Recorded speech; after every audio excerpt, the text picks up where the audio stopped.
en vertu de Hébreux 1,14, le diable a réclamé que si tu veux me sauver, plutôt si tu veux sauver les enfants, parce que les enfants d'Aaron étaient sauvés par Aaron. Si tu veux sauver les croyants de la période, parce que les enfants d'Aaron nous représentent. Donc Dieu faisait ce sacerdoce avec l'idée que dans les jours à venir, Aaron sera remplacé par quelqu'un. Et le sacerdoce va s'arrêter en Israël. Le sacerdoce ira chez les gens. Mais avant que toi tu ne puisses devenir membre des sacerdoces de Jésus, il faut que tu participes au sang et à la chair. Or, pour participer au sang et à la chair du sacerdoce, tu dois confesser Romains 19. C'est là où il y a une relation qui se crée. C'est ça la partie ici. Et pour que tu puisses demeurer, il dit, faites ceci en mémoire de moi. Que la parole de Christ habite en vous abondamment.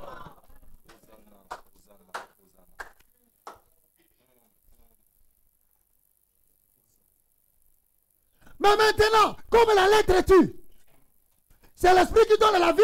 Christ ne choisit plus d'habiter dans le parvis, ni dans les lieux saints, mais les lieux des saints. Comme pour dire, l'être humain est composé de 3 hommes. Le parvis, c'est la chair.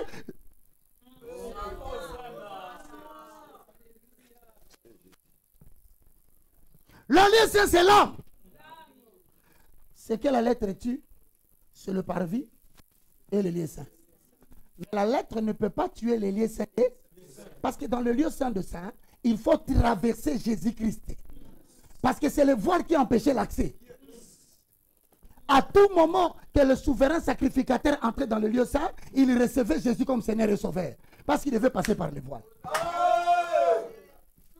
Hosanna!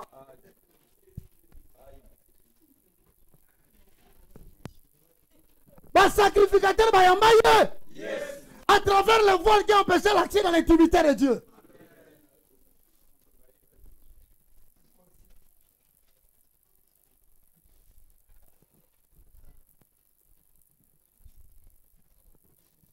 Comme pour dire, pourquoi dans l'intimité en Zambé, il y a Jésus qui est le voile. Hosanna.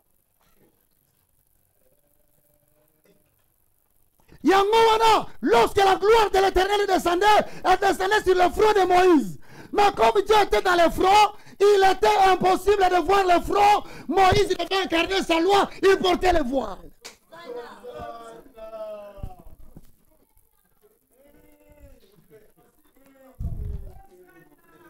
Voici l'agneau de Dieu qui ôte le péché du monde. Mose, anasema lokola moi na rete longi na yo, mwaye bomo na ngabo ezate, zongi sa voile na longi. Pongo na bomo na ngabo enando koki te.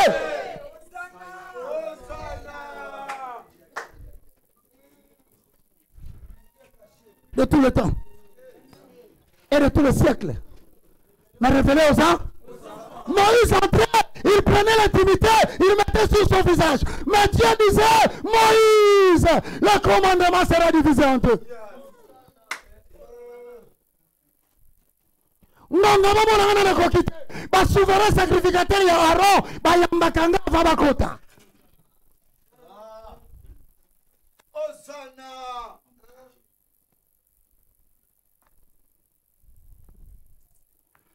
Comme il m'a dit, c'est moi le soleil. Mais les gens doivent me voir au travers les voiles.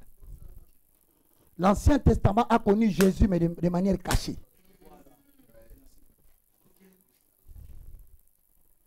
C'est pourquoi Jésus dit, avant qu'Abraham ne soit je fus. Mais il était là, mais il était caché.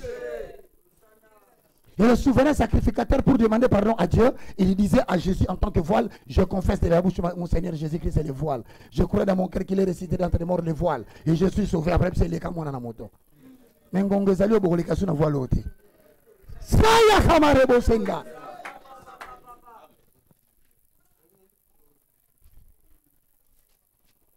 Le ballon Hosanna. Au plus haut des cieux. Il est revenu pour que tu te révèles toi-même. Pas qu'on n'est qu'un simple instrument. Mais afin que le monde sache que tu es avec moi. Parle comme tu avais l'idée dans les Écritures.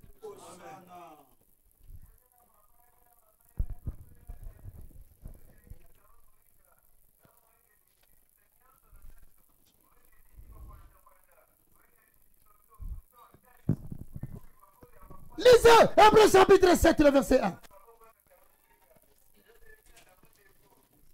C'est ici, le voilà dessus. Le prédicateur et le prédicatrice vont éclater ici. Au moment où je suis là, je suis la maîtrise. Sauter à l'élo.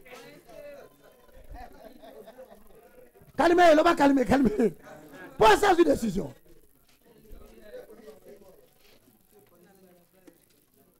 Yewana, Yewana, Yewana, Kunana Lola. Hébreux 7:1. Yewana, Yewana, Yewana, mobile libala. Motika nga ina révélé Yeswe. Oyo wakata lole mona ngaye. Oyo wakomisa nga bite ya te yende Yesu masiya napona. Oyo wamonisa nga bibomba meloe. Yewane mobile kote Zambe nanga ina betela katolo. Yewane mobile li. Oh Yewane. Yamba. Na kote ya Yeswe. Yenerema ya bane. Saya kamari oshema. Ozana.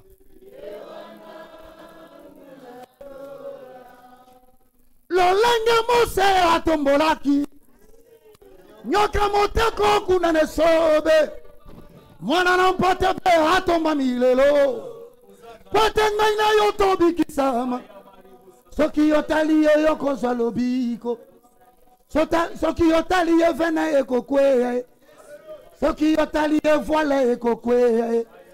Yewane mobaleli. Oh Yewane. Tokote ya remae. Maboma miya makomi.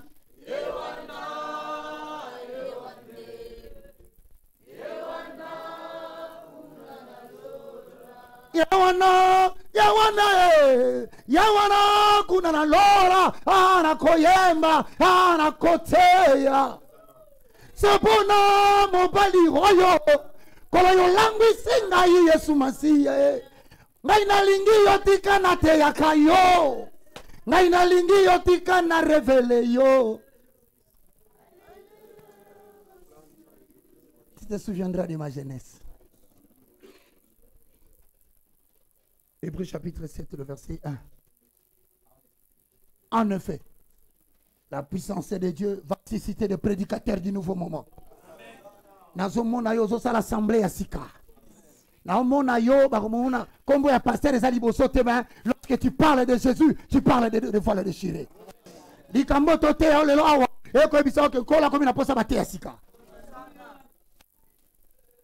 Hébreux chapitre 7, 1. Vous y êtes?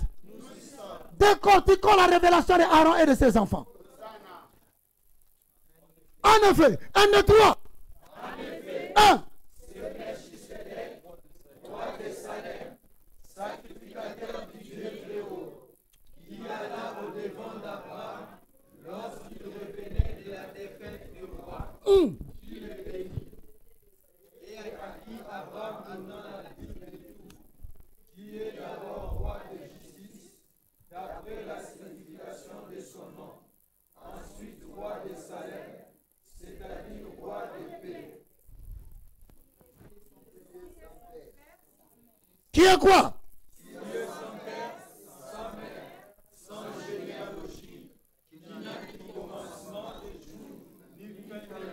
Attendez.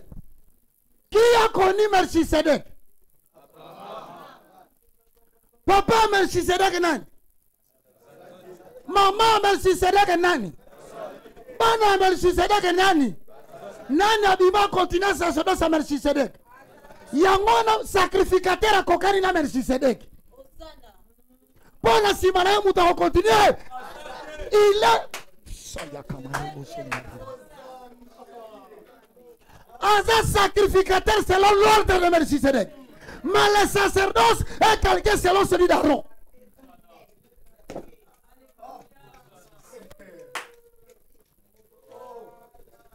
Nana yoga mwana ya Melchisedec akolonga mwana Melchisedec. Nana ya apesa di après Melchisedec. Elingoloba il est sacrificateur selon un ordre. Ordre abato va succéder à bango. Azara tata Azera maman. Abota mwana. Pour que le monde, Jésus a monté sur Makila. Et ça ordre à Melchisedec de sacrificature. Mais sacerdoce est quelqu'un, il y a Aaron.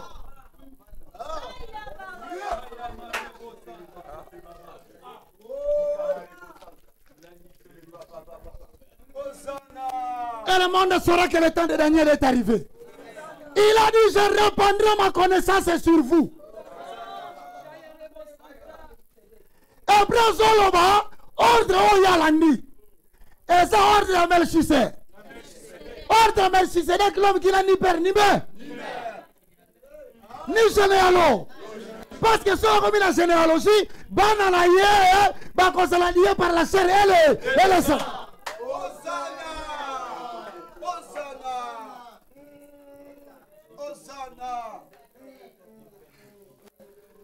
Il est sacrificateur selon l'ordre de Melchisedec. Mais son ministère est calqué selon les modèles d'Aaron.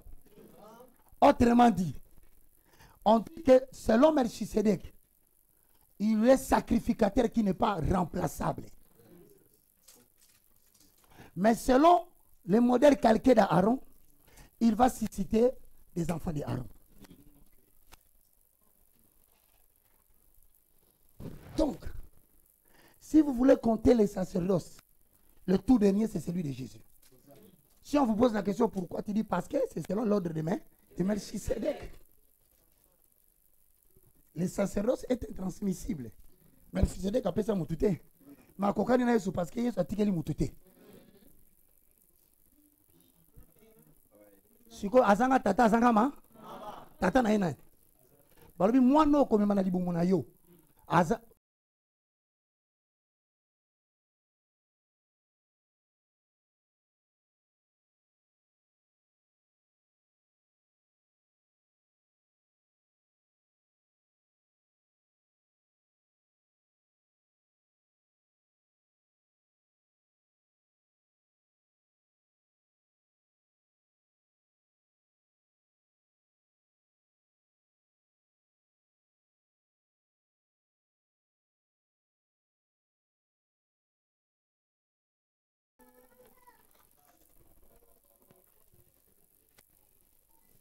donc, le sacerdoce de Jésus, c'est une sacrificature selon le modèle de Melchisedec. C'est clair et net. Bon, on a simana Melchisedec et Moutaza. Il y a bien un simana Israël, on continue tout m'embêter. Moi, il va ser la sacrificature. Sacrificature d'Israël est coup fort.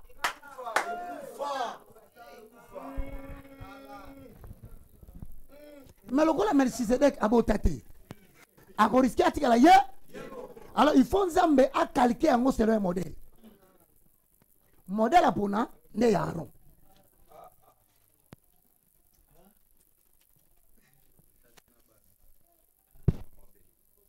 Les pères et les enfants. Or, nous avons été comme nous avons été greffés. Donc, à Kamati Nzete, à Boy Komo Tchamomboma. Makamati Nzete Moussous. À Kangina Nzete. C'est-à-dire Nzete et Kangina Nzete Oyo. Et ça Nzete comme on les nations. Mais Nzete Oyo n'a pas qu'à Israël. Ma boy comme Moussamboma, selon l'ordre de Melchisedec. Makamati Nzete Moko a greffé à moi. Abis qu'on Nzete on a robinisa si qu'on sacerdoce mon a Katinayo. Le sacerdoce a quitté l'arbre à Israël, il est allé vers l'arbre qui est greffé. Pourquoi tu continues ça là?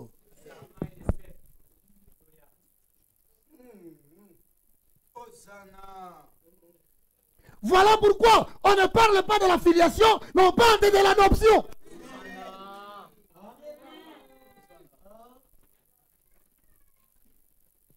Tozobana, on va tata bana mamate, batamasumu, nazi bango, adopté bango, à côté de bango, à Israël, au Tikali de Melchisedec, mais les nations Zouarona.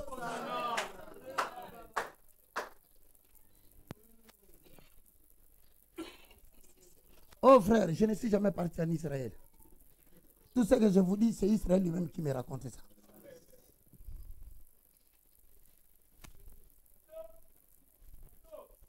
Hosanna. Et je vois une génération qui vient. Je dis, je vois une génération qui vient. Non, moi, dans l'église, on va révéler ce qu'on va découvrir aux anani. Il y a une version Ancien Testament, mais tu prêcheras les voiles déchirées.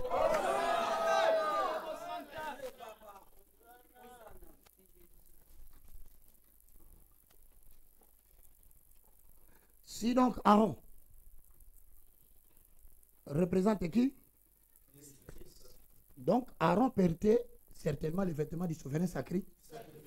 Donc nous n'allons pas interpréter les vêtements de Melchisedec. Voilà pourquoi Kombouane Soukandingouane. Moi, je continue à zati.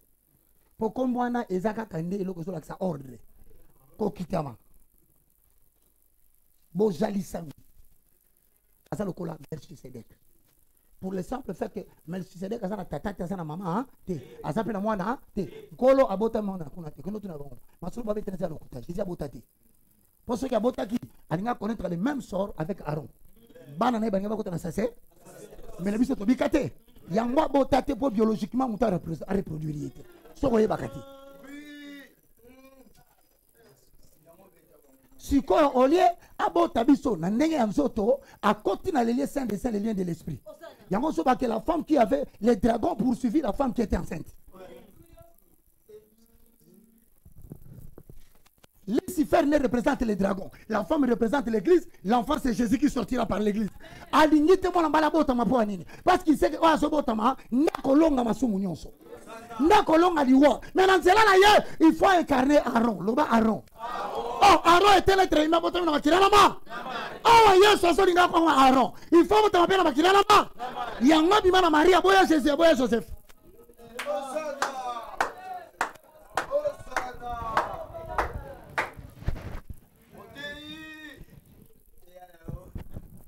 Ça va bien?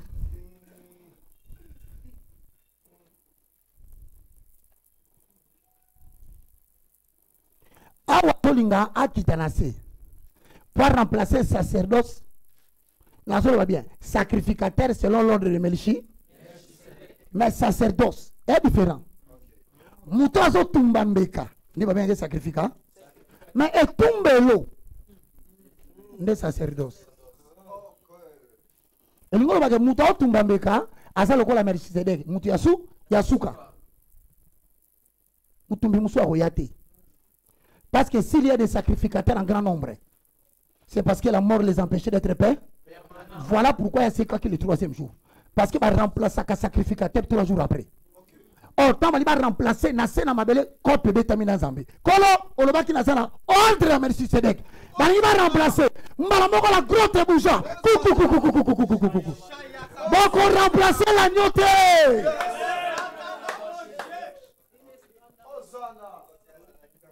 Parce que ceux qui vont remplacer ordre à Melchisedek et quoi Hosanna.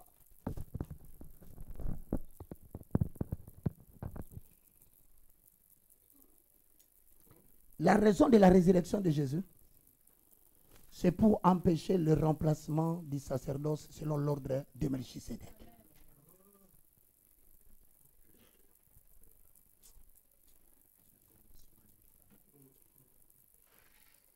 Voilà pourquoi il leur dit, il n'y aura pas un autre miracle qui sera fait ici, si ce n'est celui de Jonas. Il annonçait déjà. Il pour remplacer Nazo la cabino que na kozongi la Melchisedek na via ya Jonas.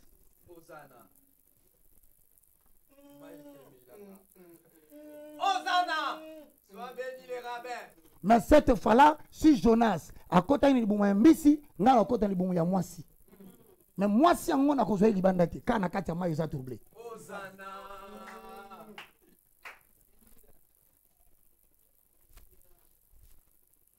Et lorsque bako sanzanga na pays chrétien te, bako sanzanga na moka o jugement so linge koya.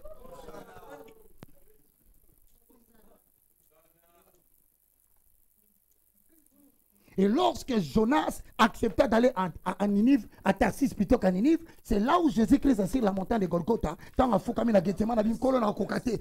Jonas a boy kokende.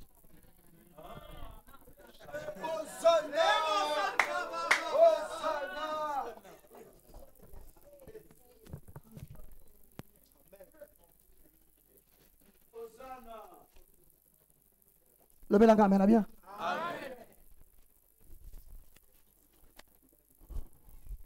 Ma Marie qui représente le poisson qui est dans l'eau représente le monde. Yesu afukami, a mis 3 fois dans le kokate. Et Jésus a fait que, comme il était dans l'Ancien Testament, à cela que Job, à cela 3 jours. Maintenant, que nous sommes dans Job, et ça, le Marie a sobimisa Jésus. Abimisi Jésus dans mon kilité pour Abouma Moukili. Parce que Nini faisait déjà la malédiction quand dans un quoi. Voilà pourquoi Misa qui n'a pas de n'a pas de maudit. Et Jésus est venu pour libérer les captifs. C'est le poisson de Dieu passé par le corps d'une femme.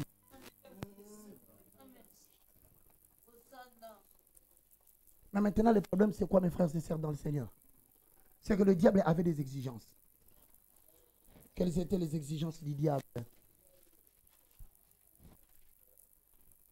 Il a dit à Dieu, si tu veux prendre les sacerdoces d'Aaron, tu veux les calquer, il faut là ta nature. Vous comprenez?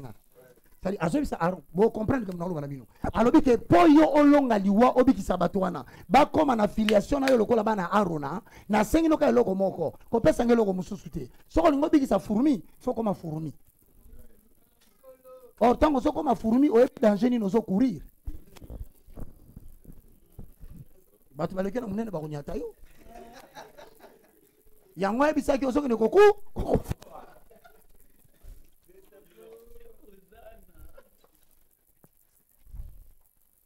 Alors, place na so tindo kuna, oso que nous sauver fourmi. Mais ba ka fourmi on ngo sauver ana risque banya taye. Yo pe no so kitakuna na nzoto ba kunya tayo. Salaka mayele tala kitambole ya batu.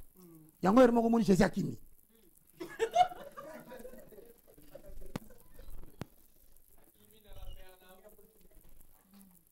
Anyamu kakite parce que bangaki. Anyamu ki poebi ke ba pesi batunguya ko nya taye lokola fourmi.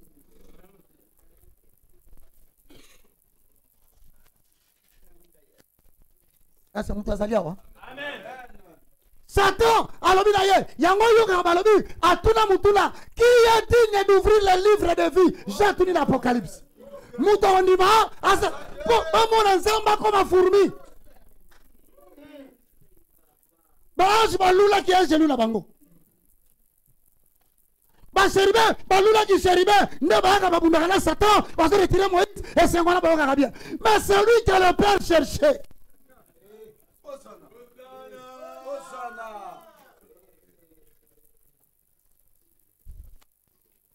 Yango lobi lokola asa bimite ngai moko na ola tasiko nzoto.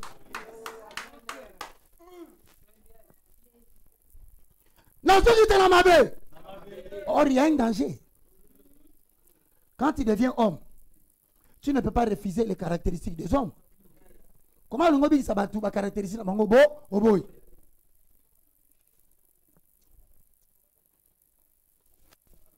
Premier point. Poise à l'ensemble à solo que Satan a bangaye. Selon les sacerdoces d'Aaron, il faut comme le rôle à Aaron. Il y aura sur Aaron no saneni. Aaron soit côté dans les lieux très saints. Atumbimbeka, astilisi. Tant à sobi malongoli bila, sacerdoce lo, azongi mou. Donc à sobi saye, oye bakanongo soki tana mukiliboe. Et ça la période mo la tatinique. La période mo ba longola tinique. Mais comment Atom Sazoyamba, au Monabi, Mokeli Babetienne Kelamo.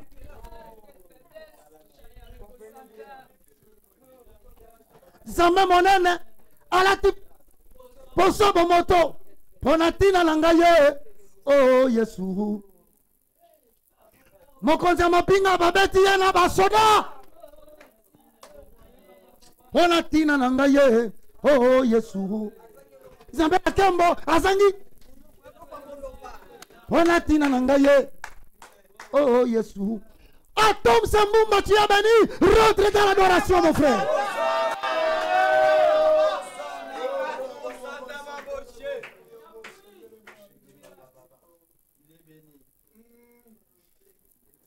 Ah, Yesu. Mwana nampate. Abongine.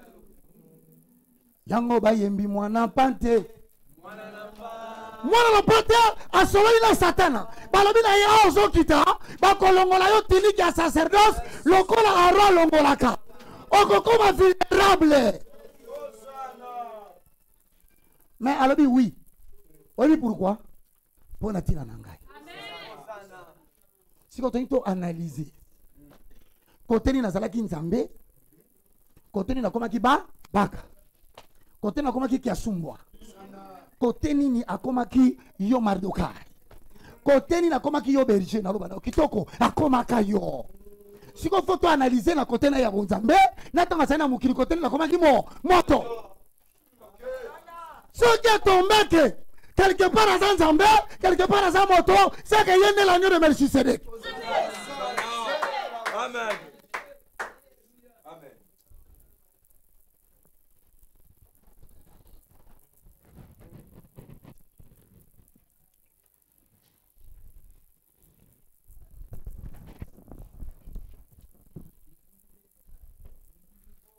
Or la Bible a dit, au commencement était là-bas. La parole. Et la parole était Dieu. La parole était avec Dieu. Donc ça m'a lilo. La parole s'est faite chair. Donc l'iloba est comme un moto. Pour nous faire participer bateau.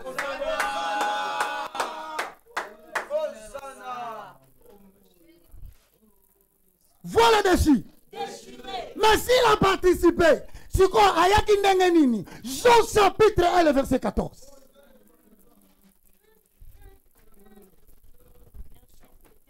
Oui.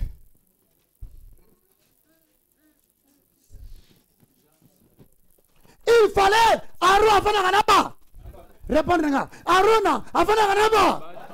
Aaron asana mboka Israël. Yope fofa kanaba. Ah, poton di mayo. Okango. Jean 14 komi. Obi batunsu olbagani. On nzambe na sonyo kwa mozo talate. Na omona papa so mona te. Zelana la kisayo ke amona ka yango avant yoya. En sorte que tango lobela kaye a comprendre ka très bien. Et ali solo ba beteli na mutute. Et ali solo yemo ka vivre ngo na nzoto na ye. Tango solo ba ko sana nzala ye pa yoka kanza. Nzala. Il connaît la feuille ya mokate.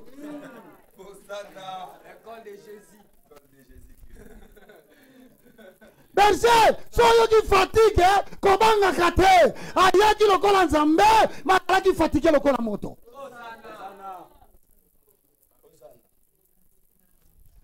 Lisons, la voile est déchirée. Nous voici tout à coup devant le portail splendide de l'Éternel. Moïse, Jean 14, 1 et 3.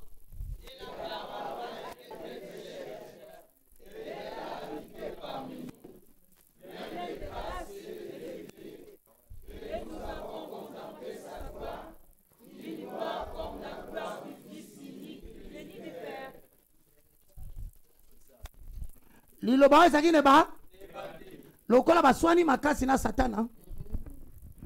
Satana beti ye ndenge abimeko koma mutu total. Nzambe ayebisi mwana na ye moko aozokoma mutu ozolingo sovende mutu. Mais ça attention, parce que so komi mutu awa na lola ndoku fakate awa place na ngai ando kaka douleur te awa peme na ngai molemba eza. Mais biloko bato bayokaka okoyoka ya yango.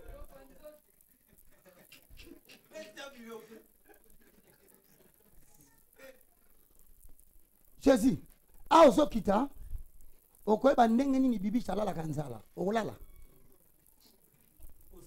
okoyeba pona nini Joël alukaka bilamba kola ya kolala okokomprendre pourquoi bakakimaka bato ya lime ya limete okoma ndenge oza nzambe mozokima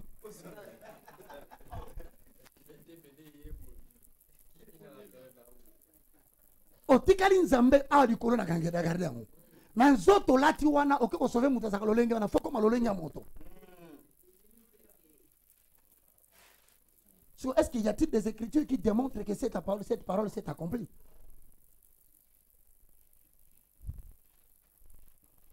Kuna na se okoyoka pasi kolata manette okola mama ya exaucé. Merci, 15 minutes. Dans 15 minutes, hein? Bien aimé, nous sommes régis par le temps. Pardon, Matéa, Boébo, ça la tout sang sambongo. To futa loya ba to po côté à Jésus boité. Ya ofele non. Mutu moko asala lokola tatou akena ko sombela Jésus tombo. Abi mbongo ngana sana ngolika mususu me en tout cas Matéa na yo ki Jésus zwana mbongo ndambo ya gaya loyer. Ari Matéa.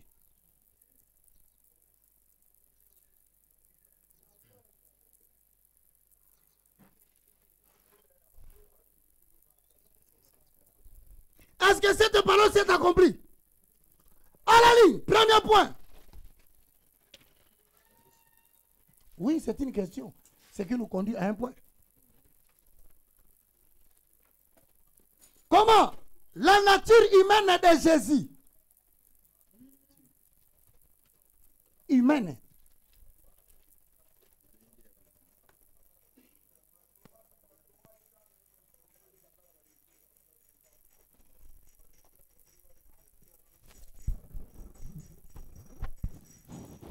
la nature humaine de Jésus.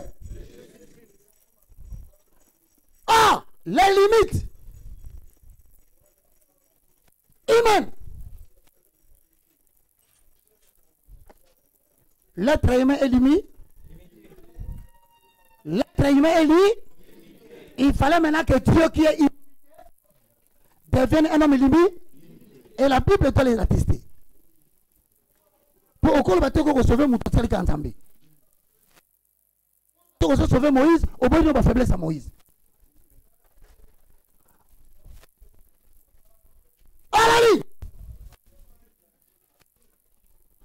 Jean 6, 6.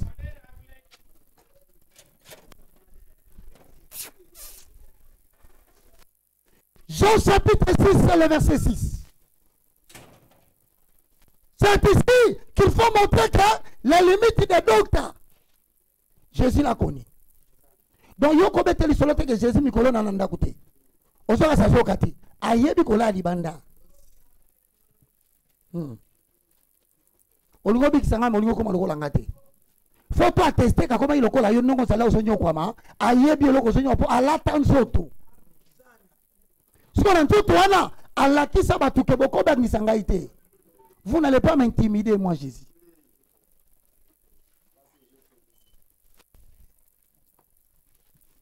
Patrick, ayebi ko sala limité.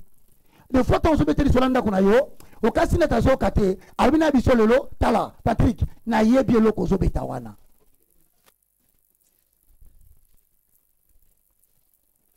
Yango tango zo bimawa, ko kanisa teke, zamba yo kakolela na yote. Alo bana yo, c'est dans la kisa on a d'écriture que na sakanzambe, mais na koma pe yo. So na so peso ya note ya tiki na yebite na koma rappel ko la nzamba tika ngana sena mukini malgré la nzambe na vivre yango tokotanga Jean 6 et 6 vous y êtes kitoko qu'est-ce qui est écrit il disait 1 et 3 il disait c'est là pour l'éprouver car il savait ce qu'il a.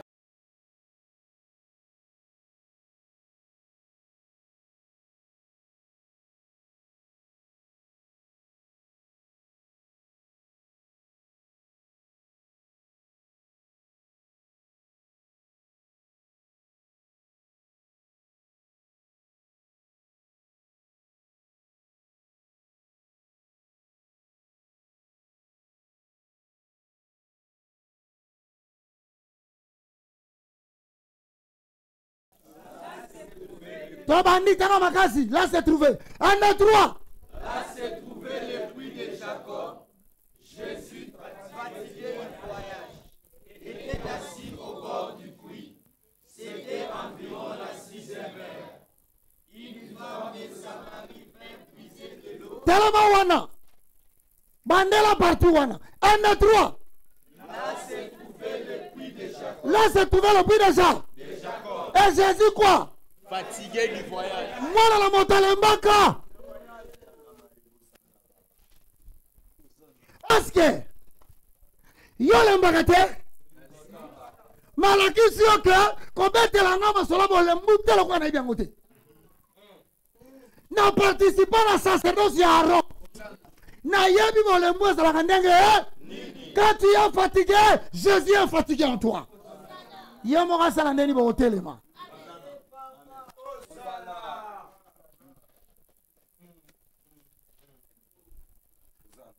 c'est ici le repos. Laissez reposer celui qui est fatigué.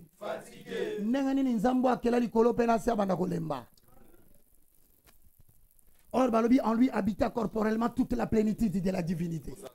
Bon, Zambé, Nicolas, c'est là qui vide, c'est là qui vide, et c'est là qui prend Nicolas, c'est là qui prend assez. Mais Zambé, qui voulait, c'est normal. Parce que Dieu, en la chair, l'a vécu. Mais est-ce que, à côté de la sacerdoce, c'est Aaron à côté? Par la fatigue, il a ressenti ce que Aaron ressent.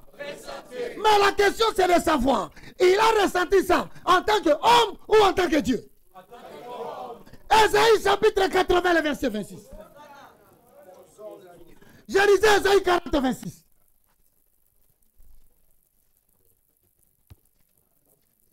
Ésaïe 40, 26 à 28. Nous parlons de la fatigue. Ésaïe, celui qui écrit les livres de Jésus comme étant Isaïe, Dieu est notre sauveur. Mais le sauveur a revêtu la chair. Joie Ésaïe 40, Tangela Mamaramango 28, tu peux te gagner temps.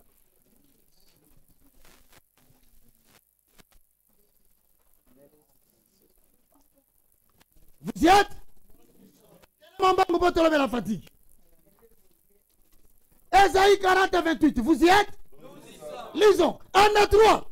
Ne laisses-tu pas appris, c'est le Dieu d'éternité, l'Éternel qui a créé les extrémités de la terre. Il ne se fatigue point, il ne se lasse point. On ne peut sonder son intelligence. Or malabiawa, Zambe oyo alemila mukiri wana. Alembaka na ye te malelo songa lembi eza pona lati nzoto ya mwana mobali oyo bongo na ezo bate alinga justifier diable lo bake olobela ngani ngayo na lembi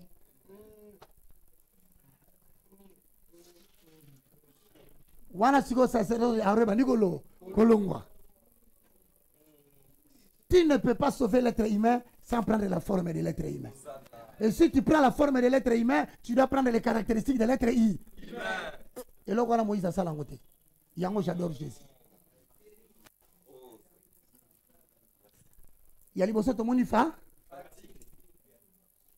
Or, psaume 40, 28 à Zoloba. Moi, nana bomoni wana alimbagate. Hein? Botangi Esaïe 40, 28. Balakisi bino biloko yo nzamba zalaka nango. Donc bomoni ke atikali kaka nzambe. Mais ami lembisi ye moko. Andimia comme fourmi pour sauver fou. Parce que mutoko biso kolo kolo belangani. Il la tanzo to tabi. Oh yo sko kolo belangani. Na limaka pe lokolo auto na sakiwana. Tam so so bondo so ka nzamba so kanga ite. E bonga tona de nzamba kete. Po so lingo boya ile lo posa ko lemba. Bongo ngai moko tona ya kingai kutu nzamba yo sa kelamu.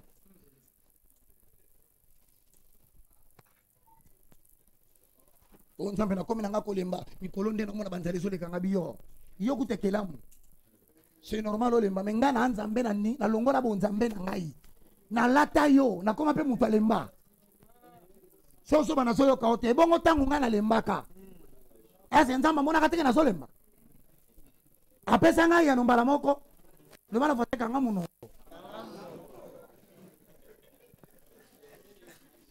baki sela tika bilobela on boso tebiloko na zomo na biso yokutu mutu ya pamba putulo botama putulo kokufa mengai na resala bonzambe na kitala sela koma pe na lemba oso folo be munoko ko so umela boy ngai umela kitata on la lembaki Demande au voisin, ferme la bouche. Tikabilo Bela. Baki, c'est l'élément.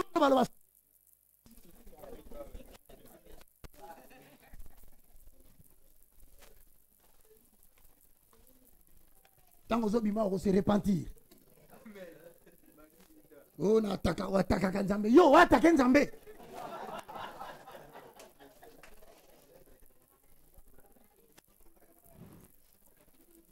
To, c'est l'élève Banzembo. Sunga Nzambe, Yahweh Sunga Nzambe. Soko Sunga na kobwaka Bible, pour na fatigué. Oh, bwaka. So, bwana yo. Mais hier, on va intimider Nani. Elle va venir au Yomoni la seconde ngana monate. Oh Seigneur Baka, ate le mite Baka. Oh mo umunanga. So le mina bele yo tellement lisusu. Ponga Nzambe na lata yo.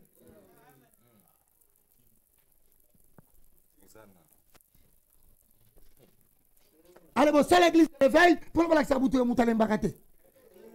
Non, non, ça Nzamba mbakate. Nzamba mbakate soit comme moutou. Moutango en lui habita corporellement toute la plénitude de la divinité. Si on a fait ça en vous, il habite quoi? En lui, vous avez été construit pour être une habitation de Dieu. Ça dit Nzamba continue à carte na ma kozala Nzamba chaque moment. Et à un moment tu commences à toller. Ah mais parce qu'elle est mazawana. Jésus a le moment Nzamba saka kawana.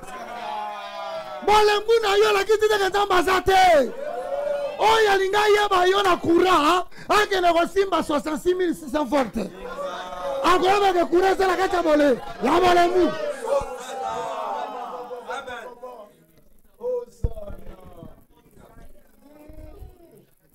On est dans courant, ils ont pris le coin de courir les mbina qui négocient.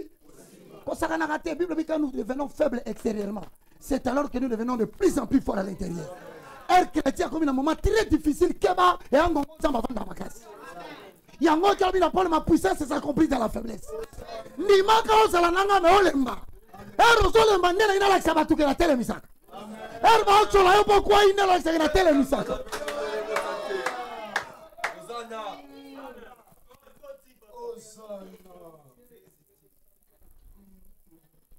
Église révélée l'agneau. C'est pourquoi mon tout le monde a fatigué les lots. Parce que nous sommes allés. Mais pendant que les mois, nous sommes allés à mon côté.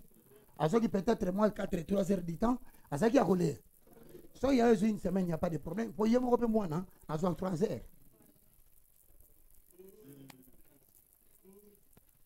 Mais ceux qui n'ont pas vendu, ils n'ont pas de maintenant. Ceux qui n'ont pas dès que nous avons attention, les bontés de l'Éternel ne sont pas épuisées. Tu es épuisé, mes bontés en toi ne sont pas épuisées. Les bontés, ce sont seulement tu pour laisser la chair prendre la place. Mais bientôt, nous allons contrôler la chair. Elle se renouvelle chaque matin dans la vie de son. Tu l'avais dit, Fatih? Ben dans auto yaya.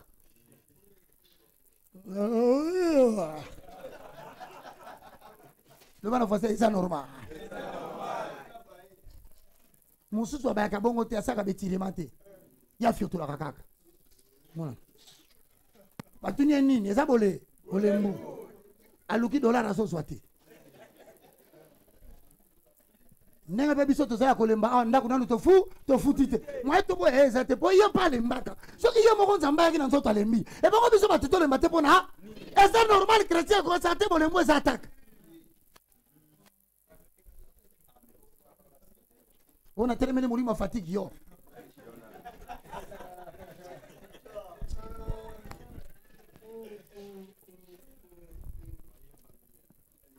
ah nyongo ya pongi suka suka kofu comme kato chendere bokata pongi longwa yo zera la que Jésus dormait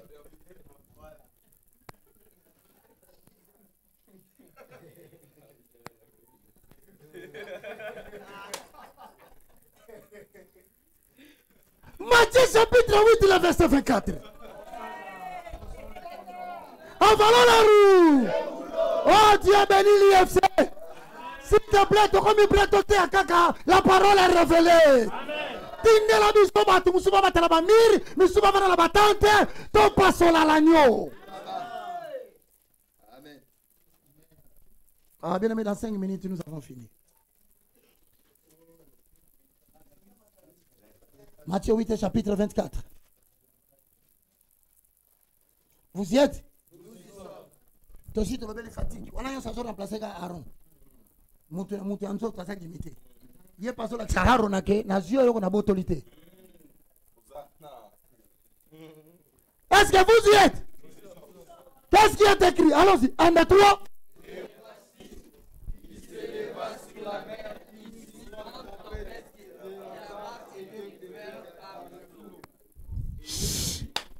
Lisons tous. 1, 2, 3. Et voici, il s'éleva sur la mer une si grande tempête que la barque était couverte par les flots. Et lui, il dormait. So zongi là. Oh, moment zoto pas. Au salaire nzambe soki ere koki oyo sali osa osali.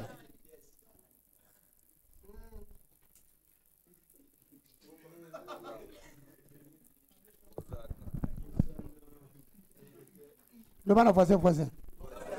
Soko ka misu pasi. Fais ko sana retard à pongi. Ko le bela ngai to o yawa na plein crypto bendo sala ngabi loka budo. Do na tu na oni ni ona sambeli bituma nana ti.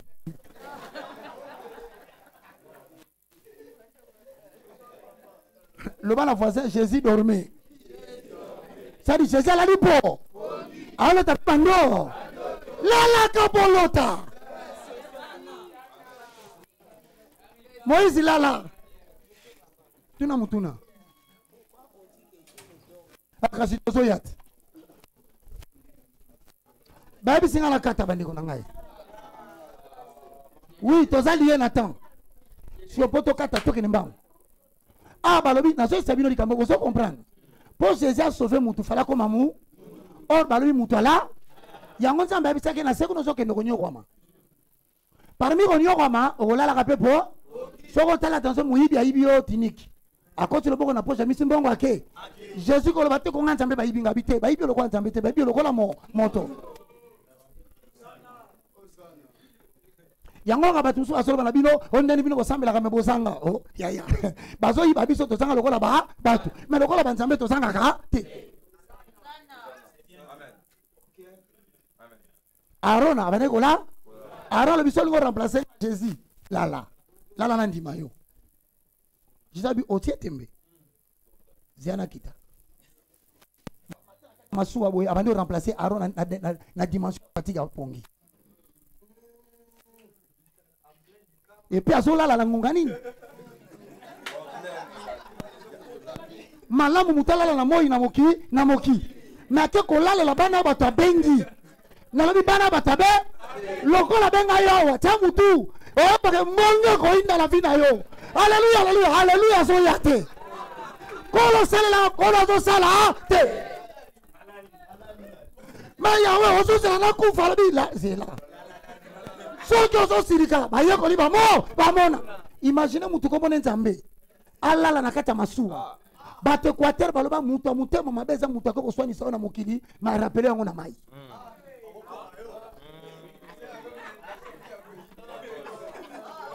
Ah, betela kwater mambenga mbo.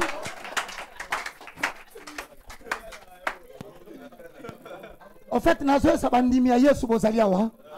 Pino de préfiguration bana ya Arona. Mais ata pongele kyo makasi po lembi ko monango anormalité. Zambe na wana asala kalika mwana pola kisayo ke mukoloko ka posa pongi ko regretter te.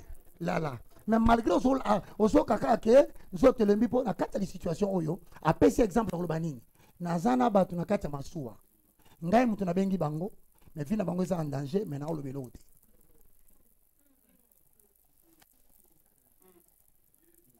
Tempête c'est là imbala moko te so kitan. Tika tempête beta na vie na yo. C'est parce qu'elle a révélé que le col a moto na kati na una lalaka. Mais na sape na dimension mo na kati no te na tikala dikolo.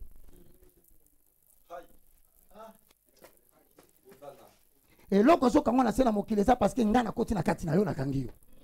Pe ngamu tu na bengi tempête wana. Mais yeba ka tempête na bengi wana na koyana no na patira kati te. Na ape mutu azaka libanda tango kobele langa na kola kisoki na kati mena zaka libanda. Amen. Naza capable soki na mokili luki mbongo zuite na bimana nenga libanda na kangela mbongo na libanda. Naza capable soko luki loyer so mona na te otiaka na mutu na yo ezate ke nazate. Je suis le hôte invisible mais présent dans la situation.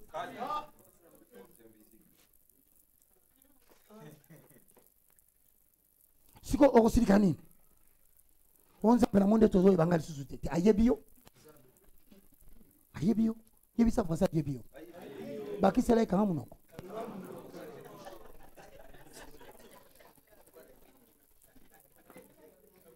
Arotuni, on remplacer là. Il faut y aller mokilo là.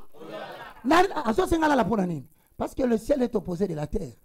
Si sur la terre tu dors, dans le ciel tu ne dois pas dormir. Psaume 121, 4 à 5. Ça m'a rapide, ça m'a rapide. Hosanna. Bien aimé, chaque mardi ne ratez pas. Parce que chaque samedi ne ratez pas. Nous allons déchirer les voiles. Notre continue le vêtement du souverain sacrificateur. Nous avons la mort de déjà. 121 de psaume, 4 à 5. Ça va nous dire pardon. Te respecter Régie.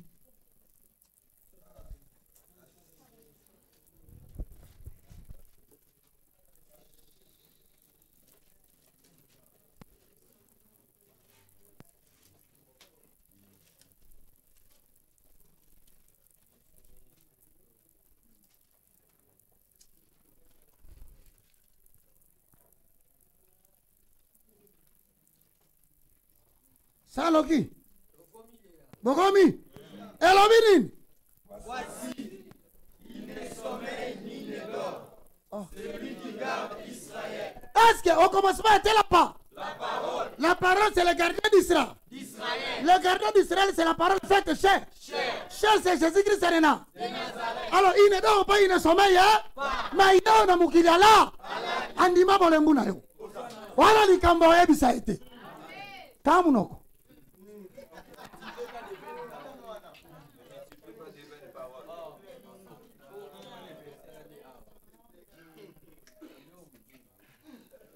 Il était 100% homme, il était 100% Dieu. Mais en tant qu'homme, c'est pour remplacer les sacerdoces là. Or, Aaron là. Yango yepa na mukila là. Mais la Nicolo voilà là. Allah là qui n'a pas malalité Nicolo.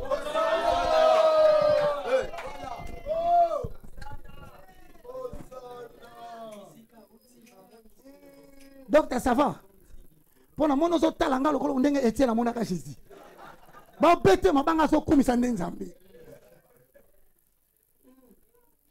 Et boso de bagi fa? Yamba le gola? Yamisato.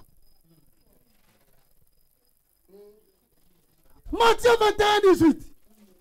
Ba remplacer Aaron Mubimba. Yana loko moko te Aaron kobe katolo le loke ba zo kate na sacerdoce na. On a tout pris à Aaron pour tout léguer aux croyants de la période de l'église. Matthieu 21, 18. Pardon, papa, tu l'as 5 minutes. Je termine. 20 minutes. Pour mouta le robot. Allah la répète. C'est là qu'on va appeler Moussa Yokak. À part qu'on a la Yokak, appelle Matthieu 21, 18.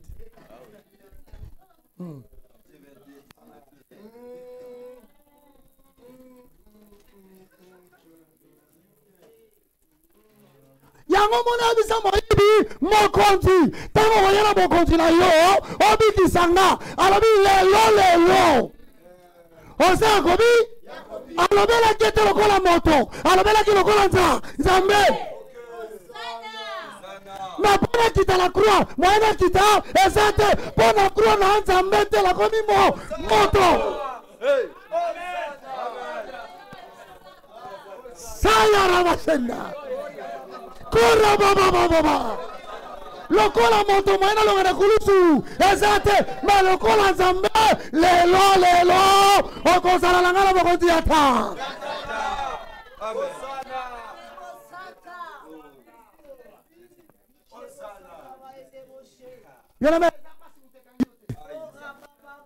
C'est la croix. Tu ne fais que la volonté de Dieu. Quand on dit que tu vas souffrir. Parce que si tu ne voulais pas faire la volonté de Dieu, mais à cause de la croix, tu as dit, je reste enfermé dans la prison d'Adonai. La baki c'est lui au 7 ou te kanga esute. Moi na mbalo somona likola 7. Ah moi na mobali o bako saote atambola likola mai. Soki mutatambola likola mai 7 ko salini. C'est que yonda avana na 7. Ma vandi na 7 pour l'année parce que le biki na sobi ki sande bato. Na oka mata sacerdoce mo mbana opesa bato mususu. Et sengi na kufa lokola moto. Pourquoi ça kufa lokola moto? Parce qu'à la ti moto qui est péché. Or le salaire du péché c'est la mort. Or la mort doit passer par Jésus. Pour justifier que les autres ne mourront pas.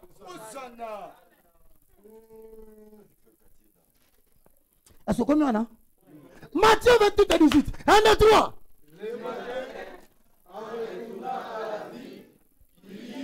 Ah, yes, Yoganza. Asenga make. Makemba.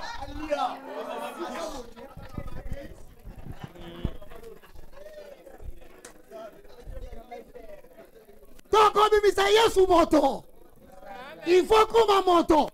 Yango qui Bible soloba, so qui mutu, azoni ya que Jésus n'est pas venu sur la forme de la chair, azala anater. Amen.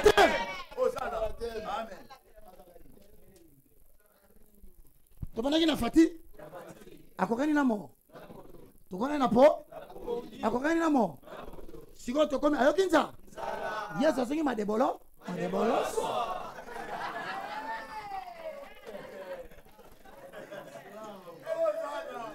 Yaya koyo kanzala la kiti teke tamba sate.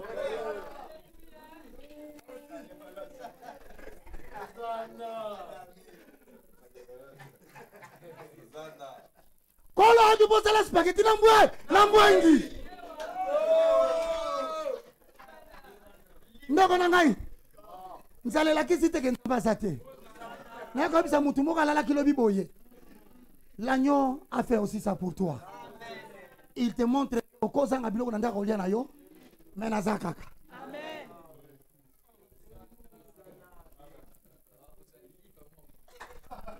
Li pana moi? Au moins mutu nzambe na kwa so li pana mama. Yo ka batu oh mi de ndeni.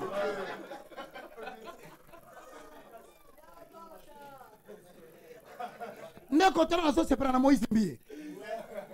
A sali clip aso mena mai yalo ya utuna a comme la bema yalo côté mon mon frère Moïse que Dieu te bénisse.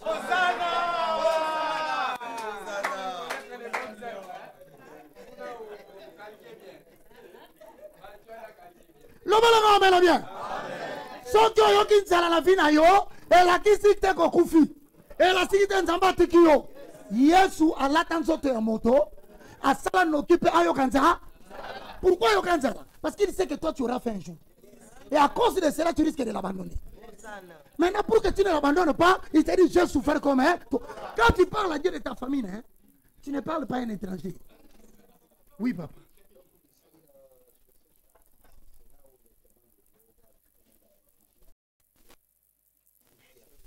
Ah, ici, les témoins de Jéhovah commettent l'erreur. On va tirer la canne que Jésus-Christ avait eu fin. Maintenant, là, c'est bon, le mot quoi. Quand on se tourne kanzala, kuna na lola ayo kanzala ti. C'est ma maman solo pour remplacer sacerdoce yana.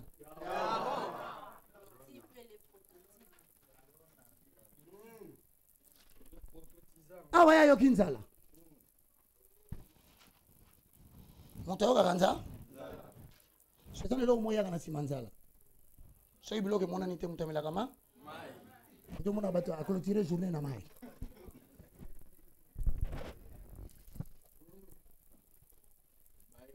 uta bibi sazo mela mama azo mela mama otune mai nini oh non papa na kota kulia toujours le côté ya on to côté na côté ya ma Jean 19:28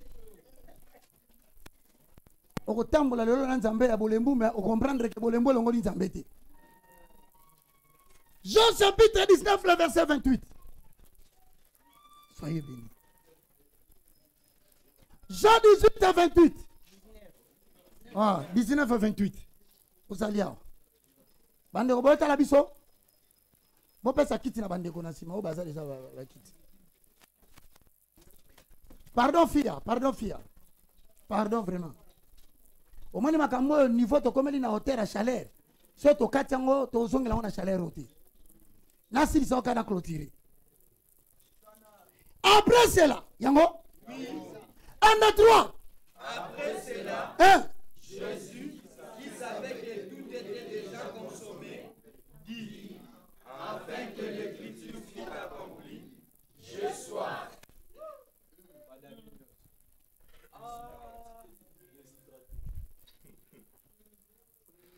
Pour la recevoir Fouroumi, il faut qu'on m'a fou.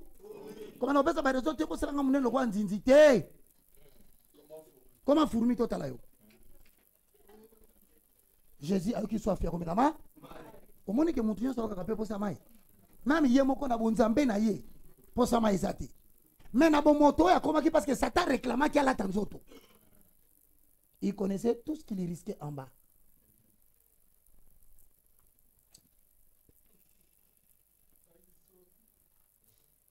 Hier, ce qui pose à main.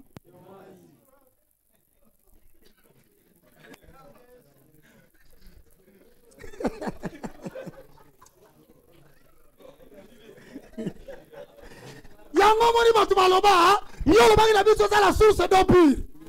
Comment? Mon jamasoro ba beti la beke? Yo muto za source ya mai, bano senga mai ndenge eh? Omoni bakam. Yango batu ando chola yo beta masola nzambe, mais pour ni yo zani côté. Expliquez bango muta pesa kama yo ki posa ma. Ozo ka posa mai en tant que moto. Mais en tant qu'esprit, qu'on a la capacité de me savoir maillot comme il s'abat tout moussous. Après cette confusion, il avait dit qu'il est la source d'eau vive. Et celui qui mourra de son honorable, jamais plus soit. Comment il obtiendra aussi sa soif, il y a battu qui soit.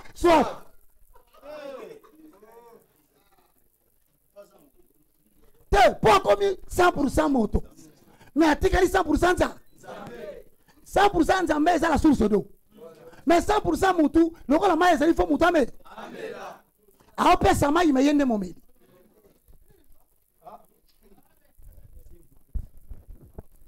Alors, sa foi, mais il y a un consommateur à foi.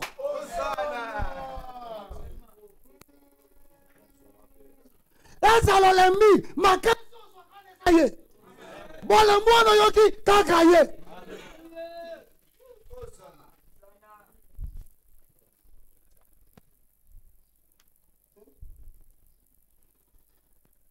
Comme on a Moutavandi, allez là.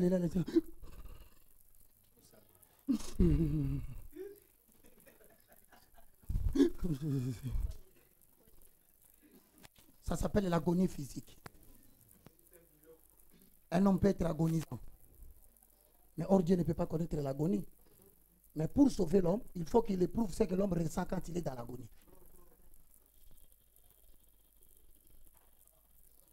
Pour que celui qui parlera de l'agonie, qu'il sache que Dieu connaît ce que c'est l'agonie.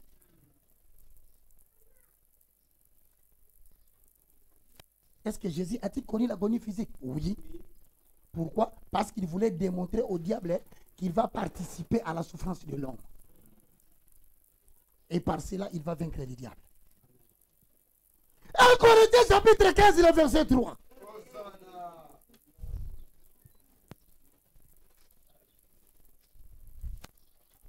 Maman docteur, va ici au Zawan.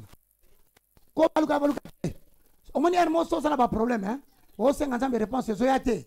50 ans biso non, la qui ça Satan qu'on supporter biloko.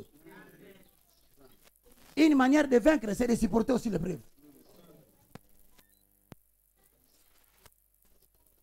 Un Corinthiens ça nous dit clôturer par Dieu. Au commis. Telle la télévision, qui se lance ça comment? Qui tu l'as sa vie, n'est-ce pas?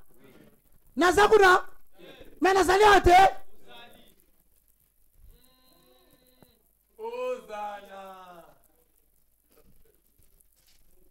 Ce que mon y est sous terre, au yokaye.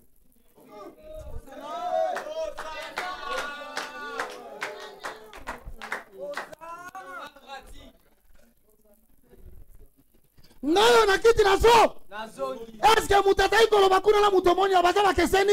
Il est Dieu de près, il est Dieu de loin.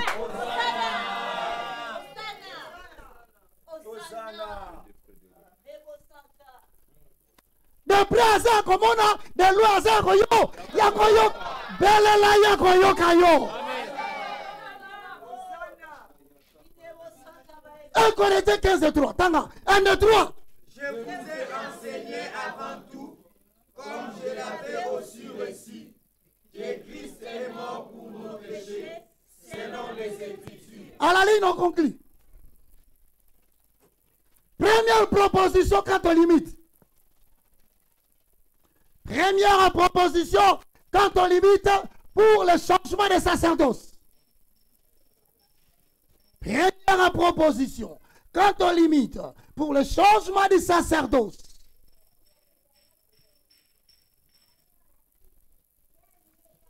Comme l'homme qu'il veut sauver. Première proposition quant au changement. Quant aux limites pour le changement des sacerdoces, Jésus-Christ, comme l'homme,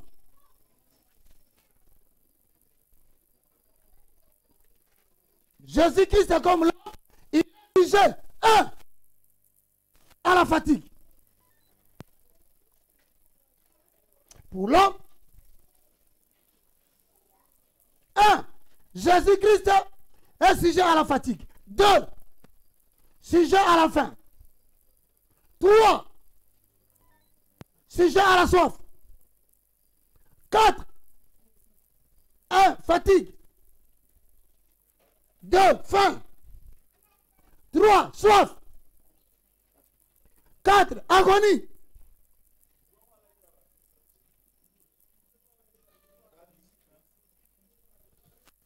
C'est bon? Donc, agonie. Écrivez. Donc,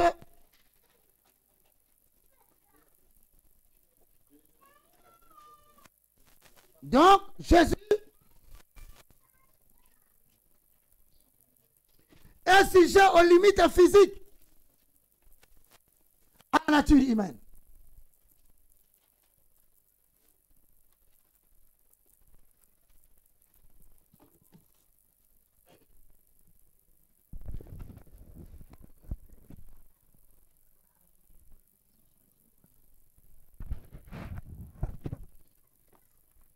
Donc Jésus est sujet au quoi? Côté on a kokani na mutute. Sikoyo yami balende kotanga prochainement. On va le déchirer si Dieu nous fait grâce. Que Jésus est sujet aux limites intellectuelles et morales. Pourquoi sauver mutute pour babouri qui fait bazar? Parce qu'on a un moment où Jésus peut faire comme babouri. Angaye. Pour batanga te basa la justification. Pour batuna pour question, à quoi peut répondre. Et pourtant, il est omniprésent, omniscient. Il connaît tout de toute éternité. Mais il fallait la kisaka comme abezoba. Au tali pensa comportement Jésus, il est limité intellectuellement et moralement. Pour justifier nous qui sommes limités intellectuellement et moralement. Lui c'était pour le français te bisoana.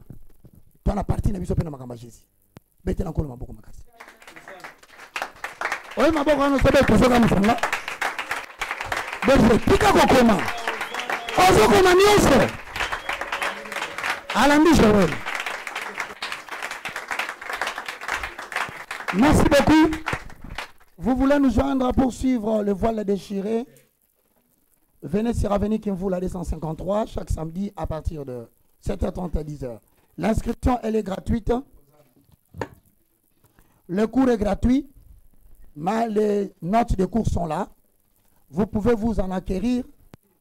Cela vous permettra de suivre régulièrement les cours.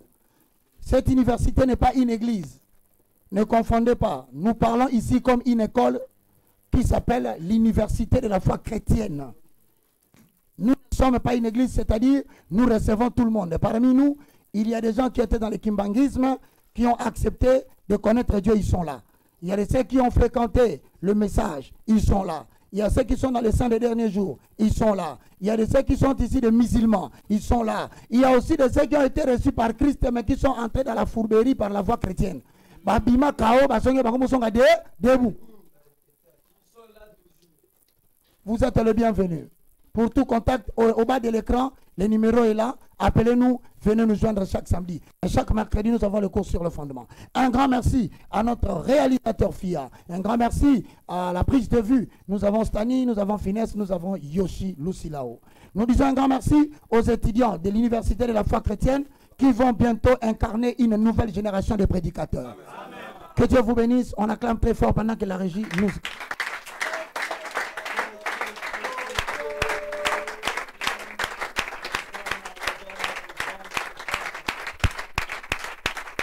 Au revoir.